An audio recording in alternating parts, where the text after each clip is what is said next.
0004001. Introduction, The Voice of Modern China.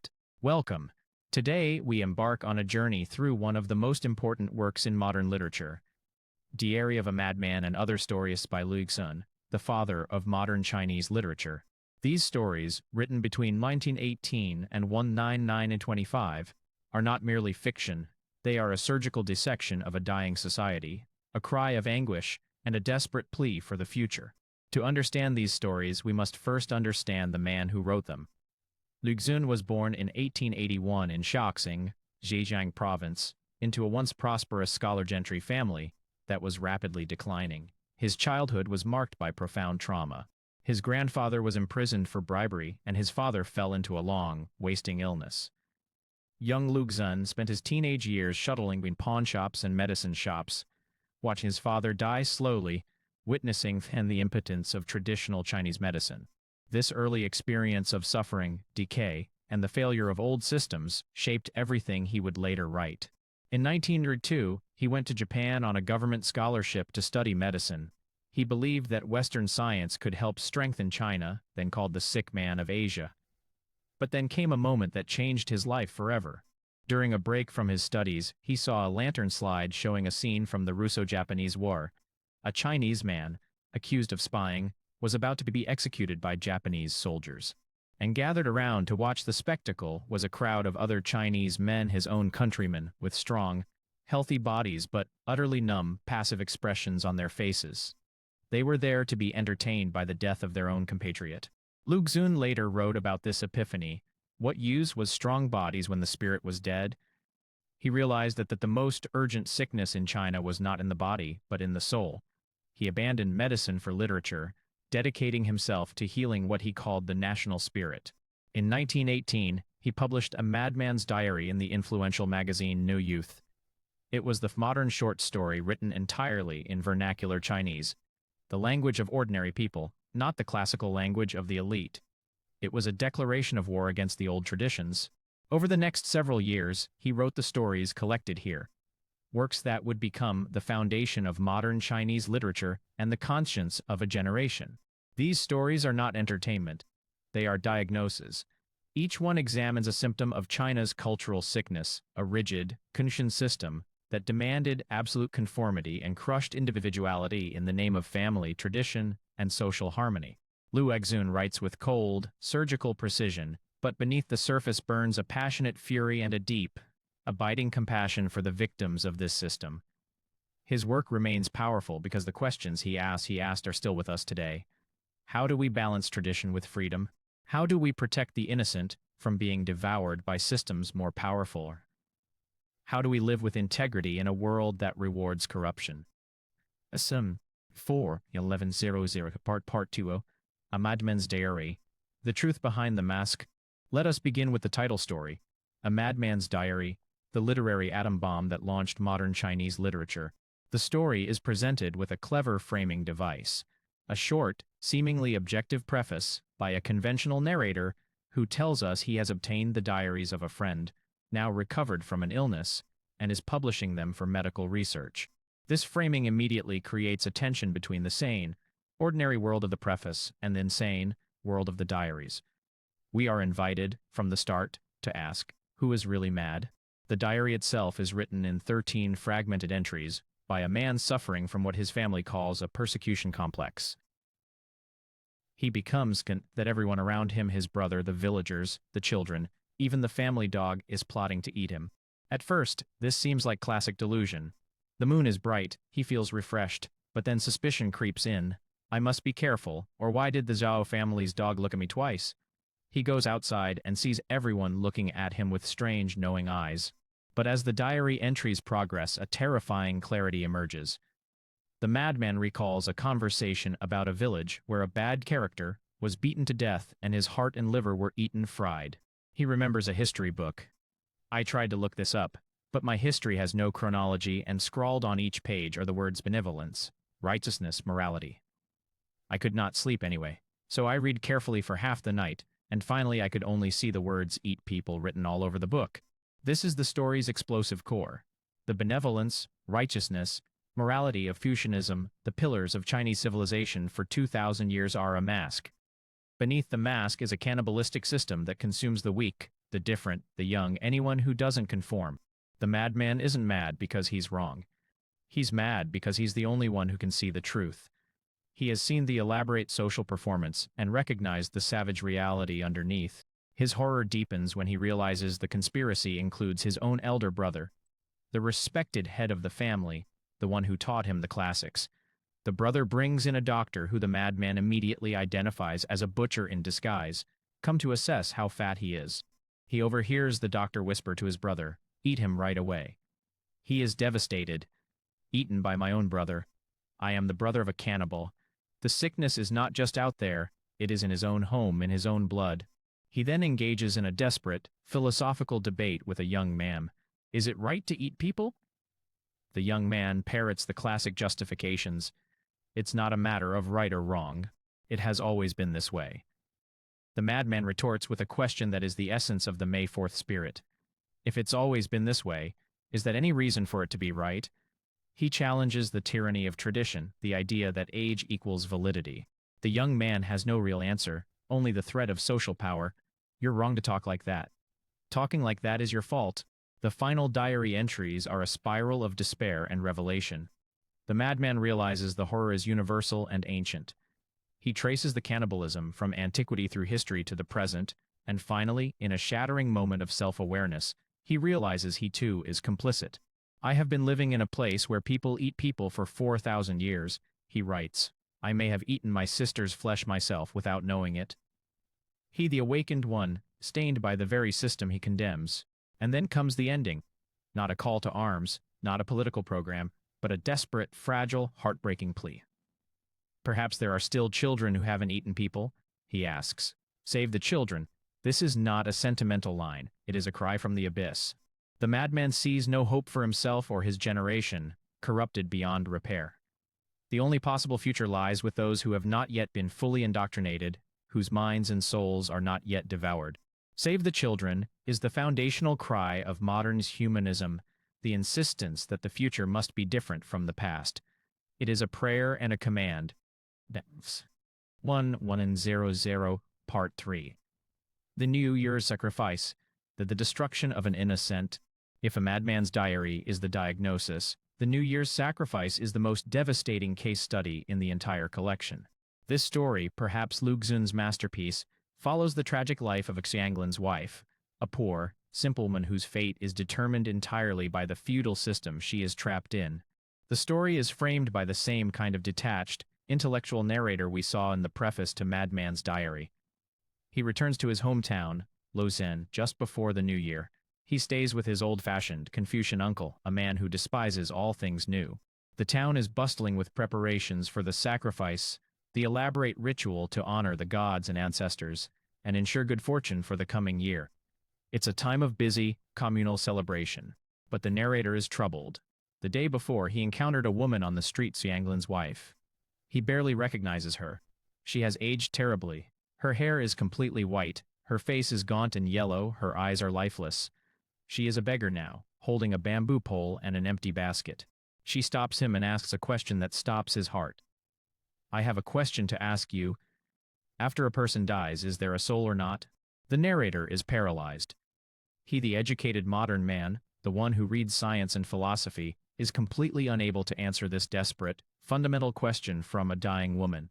He stammers, he equivocates, he finally mumbles, perhaps there is, and then immediately tries to take it back. He is terrified of the responsibility of answering. He flees back to his uncle's house, feeling vaguely guilty but also annoyed at being disturbed. The next day he learns that Xianglin's wife died the night before or that morning. I couldn't say, the servant tells him. She was poor, she was a burden, she died, and now the town can get back to its celebration. The narrator, after a moment's unease, feels the peace of the sacrifice settle over him. Then, Lu Xun does something masterful. He takes us back and shows us her entire life in a series of devastating flashbacks. Xianglin's wife first appears in town as a young widow, having escaped her cruel mother-in-law. She is a magnificent worker, strong, diligent, silent. She does the work of several men. Her employers, the narrator's uncle and aunt, are pleased despite their initial disapproval of her being a widow. For a brief time, she experiences something like peace. She even puts on a little weight and smiles. She is a human being, alive and present. But her past catches up. Her mother-in-law, treating her as property, has her kidnapped and sold to a man in the deep mountains for a bride price to pay for her own son's wedding. She is dragged away, fighting and screaming. Her employers mutter, "How detestable," but do nothing. This is the first layer of eating. The economic system that treats a woman as a commodity to be bought and sold for the benefit of others. For a while, things seem to turn around. She is remarried to a strong, kind man named Hilo Liu, and they have a son, Mao. She is happy. But then, in a cruel twist that feels almost mythic, tragedy strikes twice. Her husband dies of typhoid, and then her beloved son, her only reason to live, is carried away and eaten by a wolf while sitting outside their house. The description of her searching for him, finding his little shoe, and then his empty, hollowed-out body, is one of the most gut-wrenching passages in all of literature. She is utterly destroyed. With nowhere else to go, she returns to Luzhen to her old employers, but she is a ghost of her former self.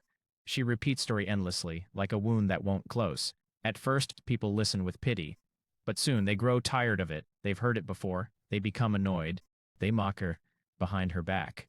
This is the second, even crueler layer of eating. The social and psychological consumption. The town has extracted all the emotional value from her suffering. Now she is a tedious nuisance. And then comes the final, fatal blow, delivered by superstition and gossip.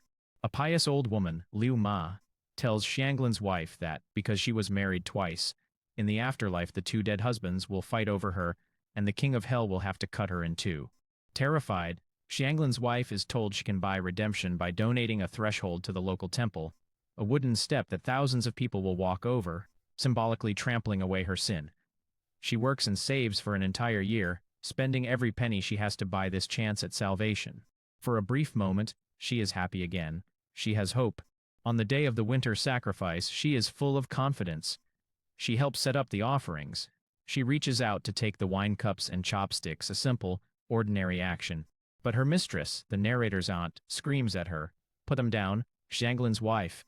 The threshold, the sacrifice, the year of savings, it meant nothing. In the eyes of the community, she is still polluted. The rejection is absolute and final. Lu Xun describes her reaction with terrifying precision. She withdrew her hand as if scorched by a hot iron. Her face turned ashen gray. She never recovers. She becomes a complete shell, a living corpse. Eventually, she is turned out to become a beggar and dies, alone, in the street. The story ends back in the frame, with the New Year's Eve celebration. The narrator, who did nothing to help her, listens to the crackling of fireworks and feels the peace of the sacrifice.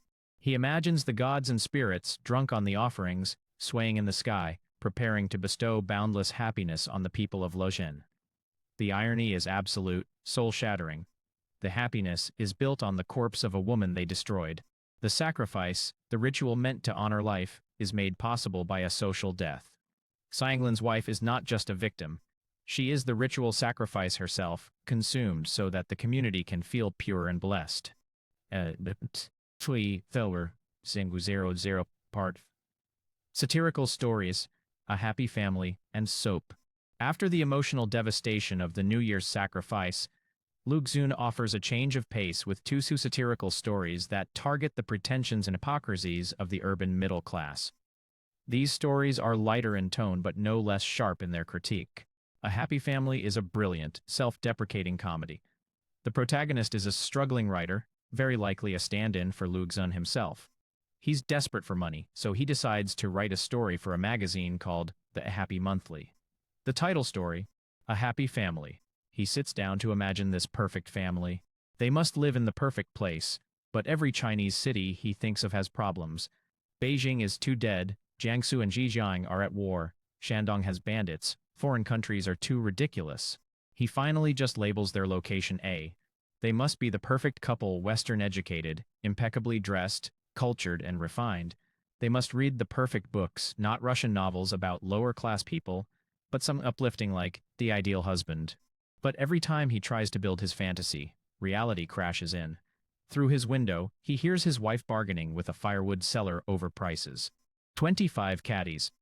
5 fives are 25, 3 fives are 15. The beautiful dream of elegant dinner conversation is shattered by the mundane arithmetic of survival. His fantasy couple serves dragon tiger fight, a fancy dish of snake and cat. But in reality, a pile of cabbages is being delivered, stacking up behind him in the shape of a giant A. His child cries, his wife nags, and his beautiful story collapses into a crumpled ball of paper used to wipe his daughter's tears. The story is a hilarious and poignant portrait of the gap between artistic idealism and the grinding reality of poverty. The writer wants to create pure art, but he can't even afford firewood. His fantasy of a happy family is a cruel joke against his own life. It's Lu Xun laughing at himself and his fellow intellectuals, reminding us that you can't build castles in the air when your foundation is made of cabbage and coal. Soap is even sharper in its mockery. The story opens with Siming, a pompous, middle-aged traditionalist, bringing home a gift for his wife, a bar of foreign, fragrant, emerald green soap. He describes the elaborate packaging, the beautiful smell, with a barely concealed excitement. He then launches into a long, self-righteous tirade about the decay of modern society. He complains about his son who can't understand phrase, about disrespectful students, about the collapse of morality. Finally, he reveals the source of his righteous indignation. That very day, on the street, he saw a young, filial beggar girl caring for her blind grandmother. He was moved by her virtue, but outraged that two louts were making lewd jokes about her, saying she should buy some scrub herself clean. His wife listens in silence. With the quiet precision of a surgeon, she dissects him. She understands immediately. The soap, his sudden interest in her appearance, his obsessive retelling of the story, it's all connected. The filial girl has awakened a repressed desire in him. He is aroused by her, but he hides it behind a mask of moral concern. The wife's retaliation is devastating. We women are much better than you men. You men either curse the young girl students or praise the young girl beggars. It's all the same dirty thoughts. She accuses him of buying the soap not for her, but as a fantasy gift for the beggar girl, to scrub her all over. Siming, the patriarch, the moralist, is completely unmanned by his wife's truth-telling. He sputters. He tries to deflect, but he is exposed. The story is a brilliant critique of the hypocrisy at the heart of traditional patriarchy. Siming preaches Confucian virtue while his mind is filled with impure thoughts. He attacks the new culture of the students, but his own old culture is just a thin veneer over primitive desire. The soap, a symbol of modern, foreign cleanliness, becomes the tool that reveals the dirt on his own soul. 25-3300, Part 5, The Misanthrope, The Tragedy of the Intellectual. We now come to one of Lu Xun's most complex and psychologically rich stories. The Misanthrope, or more accurately The Lonely One, traces the life of Wei Lianshu from beginning to end. The narrator tells us, "Our acquaintance was unusual. It began with a funeral and ended with a funeral. Wei is an outsider in his home village, educated in the city, a new party, who studies animal science but teaches history. He is cold and aloof, yet meddles in others' affairs. He preaches that the family system should be destroyed, yet sends every penny of his salary home to his grandmother. The first funeral is his grandmother's. The village elders gather expecting a fight. They know Wei is a modern man who hates old customs. They prepare for a confrontation over the traditional rituals. But when they confront him, he simply says, 'Anything will do.' He goes along with everything silently, mechanically. But then at the very end, after the coffin is nailed shut, he does something no one expects. He suddenly breaks down and wails, not a polite cry, but a howl like a wounded wolf howling in the wilderness in the dead of night, a howl of grief mixed with rage and sorrow. This is our first glimpse into the depths of Wei Lianshu. His conformity to the ritual was not acceptance, it was a mask. The real man only emerges in this primal, uncontrollable moment of pure grief. Later, after the narrator loses his job, he becomes a regular visitor to Wei in the city. He finds Wei living in a sparsely furnished apartment, surrounded not by fellow intellectuals but by the landlord's children, dirty, noisy, unruly children. Wei adores them. He buys them gifts, tolerates their chaos, and argues passionately that children are innocent and pure, only corrupted later by society. The narrator disagrees, arguing that evil must have roots. This philosophical debate about human nature, are we born good or bad, is a central tension in the story. Wei's fortunes decline. He loses his teaching job and sinks into poverty. The narrator visits him to find his books and furniture gone, sold for food. Yet Wei maintains his cool, ironic demeanor. He still smokes, still talks about society and history, but there is a deepening bitterness. The landlord's children, whom he loved so much, now avoid him. They have learned from the adults to see him as a failure, someone to be shunned. His faith in innocence is betrayed. Then comes the turning point. Wei leaves the city, and for months, the narrator hears nothing. Finally, he receives a letter. It is written in a wild, almost manic style. Wei declares, "I have failed." But not in the old way. He explains that he has now truly failed, because he has given up. He has become an advisor to a military general, the very kind of person he once despised. He has joined the system he fought against. He writes, "I now practice all I formerly detested and opposed, and reject all I formerly respected and advocated. I have truly failed, and yet I am victorious." The irony is bitter and complete. He has succeeded by society's standards. He has money, status, and respect, but he knows he has lost his soul. The letter ends with a plea to be forgotten. "Forget me," he writes. "I am now well." The narrator returns to the city months later, and Lurie is dead. He goes to the funeral, his second funeral for Wei. And what he sees is grotesque. Wei's body is dressed in a ridiculous military uniform with shiny gold epaulets, a paper at his side, and a military cap by his ashen face. The man who hated all authority is buried as a symbol of it. The neighbors gossip about his last days, describing how he became arrogant, cruel, and wasteful. The old woman who rents his room says he stopped kind to the children, demanding they bark like dogs or kowtow for treats. The transformation seems complete. But then, as the narrator leaves the funeral, he hears something in the night air. It is the echo of that same sound from years ago. A long howl, like a wounded wolf howling in the wilderness in the dead of night, a howl of grief mixed with rage and sorrow. It is as if Wei's true self, buried under the uniform and the success, is finally released. The story ends on this ambiguous, haunting note. Was Wei destroyed by failure or by success?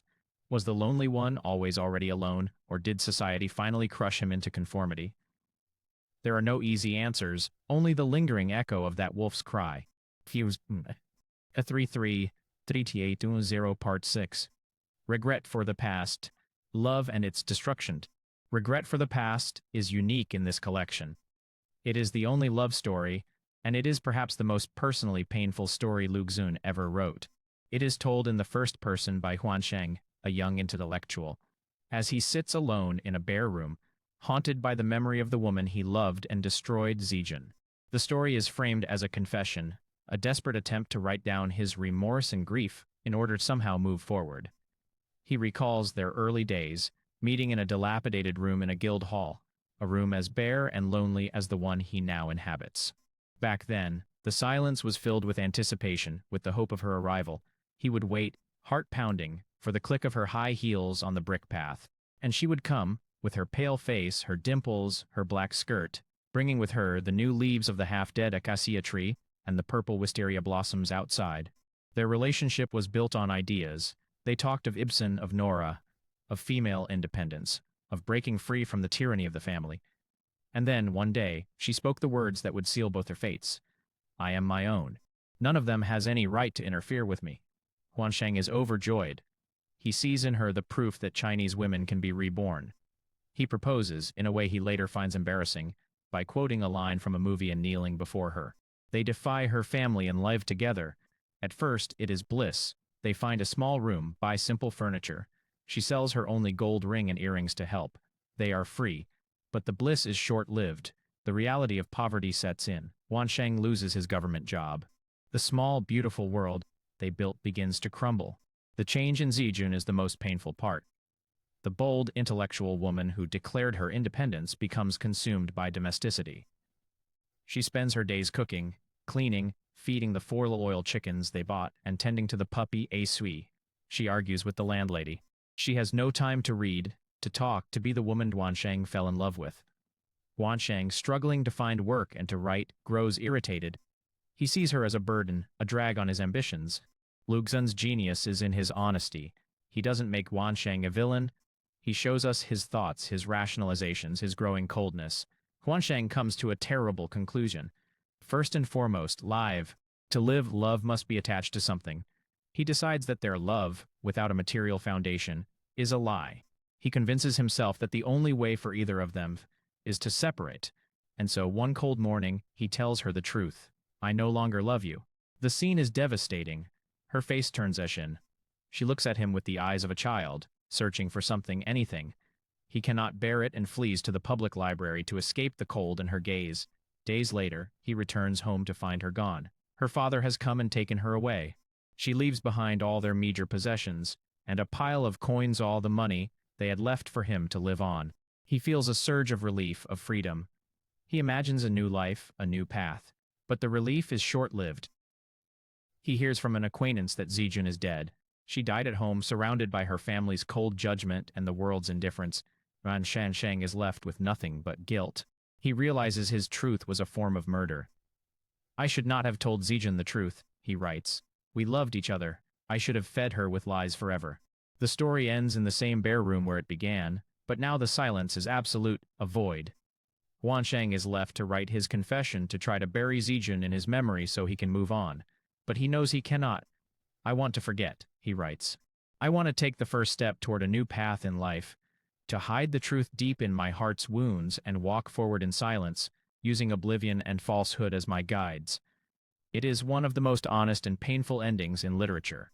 It offers no redemption, only the cold comfort of survival purchased at the cost of love. And Spurfer. 38 Weird. 4200 Part 7. The Eternal Lamp. The Madness of the Masses.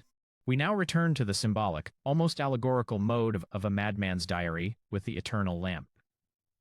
This story is set in a village called Jiguangtan, and at its center is a single, powerful symbol, an oil lamp that has supposedly been burning continuously in the local temple for over 1,000 years, since the time of Emperor Wu of Liang.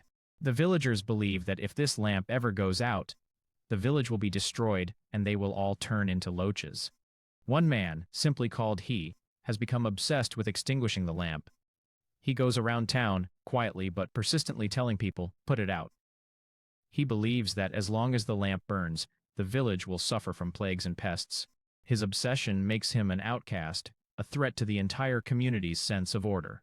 The story unfolds mostly in the village tea house, where a group of progressive, young men gather to gossip and complain. They discuss the madman as a problem to be solved. They debate various solutions. One suggests accusing him of filial impiety and taking him to court, but they realize he has no parents to accuse him. Another suggests just beating him to death. But an older woman, the tea house owner, reminds them that his grandfather was a minor official. He has some status. They can't just kill him. She tells them about a time years ago when he had a similar fit and was cured by a trick. His father wrapped the lamp in a thick quilt so it was dark, then showed him the covered lamp and told him it was out. He believed it and was fine for years. The men decide to try the trick again. They go to the temple and find the madman standing before the locked door, insisting he must put out the lamp. They argue with him, threaten him, try to reason with him. He remains calm but utterly immovable. Finally, he says 2 words that freeze their blood. I'll set fire. He will burn down the temple if he cannot put out the lamp. This threat shatters the village's complacency. The leaders, the old elite, the progressive young men gather in the home of fourth uncle, the madman's relative, to decide what to do. Their discussion is a brilliant satire of how communities manage threats. They talk about tradition, about family honor, about practicalities. They never once consider that the madman might have a point. Their only concern is preserving order, preserving the lamp, preserving their world. They decide to lock him up in an empty room in the temple, a room with only one small, barred window. They do this not out of malice, but out of a sincere belief that they are protecting the community from a dangerous lunatic. The final scene is heartbreaking and chilling. After the adults have gone, children come to play in the temple yard. They are telling riddles, laughing, and then they hear a voice from the locked room. A hand reaches through the bars, tearing at the wood. 2 eyes flash in the darkness. The voice says, I'll set fire. The children are terrified for a moment, then they laugh and run away, shouting nonsense rhymes. The last image is of the lamp, burning steadily, greenly, illuminating the darkness where the madman is trapped. The story is a terrifying portrait of collective madness disguised as sanity. The village believes its superstition is normal, and anyone who challenges it is insane. They lock him up not because he is dangerous to himself, but because he is dangerous to their belief system. The eternal lamp, Is tradition itself irrational, ancient, and fiercely defended by those who have built their lives around it? The madman, like the diarist of the first story, is the only one who sees that the emperor has no clothes, that the lamp has no power except the power the villagers give it. But his insight only condemns him to isolation. The lamp burns on, the community remains intact, and the dissenter is silenced. 42 4500 Yite. The Rabbits and the Cat, and conclusion. We come now to the final story in the collection, The Rabbits and the Cat. On the surface, it is a simple, almost childlike tale. The narrator's neighbor, third mistress, buys a pair of white rabbits for her children. They are cute, innocent creatures. They build a burrow, and soon there are baby rabbits. Everyone is delighted. But then tragedy strikes. A big black cat, a predator, begins lurking. Soon, some of the baby rabbits disappear. The narrator and his mother speculate about what happened. Third mistress digs up the burrow, hoping to find the babies safe. Instead, she finds a nest of dead baby rabbits, starved or neglected. She rescues the survivors and tries to hand-raise them. But the sense of loss lingers. The narrator, reflecting on the event, is struck by a profound philosophical thought. If the creator is to be blamed for anything, it is for his reckless waste of life. This simple observation becomes the thematic capstone for the entire collection. The narrator thinks of other pointless deaths he has witnessed: a pile of pigeon feathers under a tree, a puppy run over by a carriage, the endless buzzing of flies caught by spiders. Life is created carelessly, and it is destroyed just as carelessly. The universe is indifferent. There is no justice, no meaning, only the constant, grinding cycle of creation and destruction. The rabbits are Xianglin's wife. They are Zijun, they are Wei Lianshu. They are all the unnamed, forgotten victims of a world that grinds up individuals without a second thought. The story offers no solution, only a clear-eyed recognition of the problem and a quiet, personal determination to resist the waste, even if that resistance is futile. Thought. Lu Xun's stories are not easy. They are dark, uncomfortable, often deeply pessimistic. But within that darkness burns a fierce compassion and an unwavering love for his people. He tore down the old idols not out of hatred for the past, but out of desperate hope for the future. His work marks the birth of modern Chinese literature because it used the vernacular language to portray real people with real, and often devastating, problems. He gave a voice to the voiceless, the madman, the beggar woman, the heartbroken widow, the failed intellectual. Lu Xun challenges us to look at our own world, to question the eternal lamps we might be blindly worshipping, and to see the humanity in those the system casts aside. A century later, we still read him because the questions he asked are timeless. How do we protect the innocent? How do we live with integrity in a corrupt world?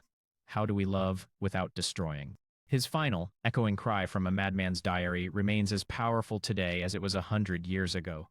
Save the children. It is a call to a world where no life is wasted, where every person has the chance to live fully and freely. That is Lu Xun's challenge to us. That is his gift. And that is why we still need him. Thank you for listening. End of 45-minute audio speech.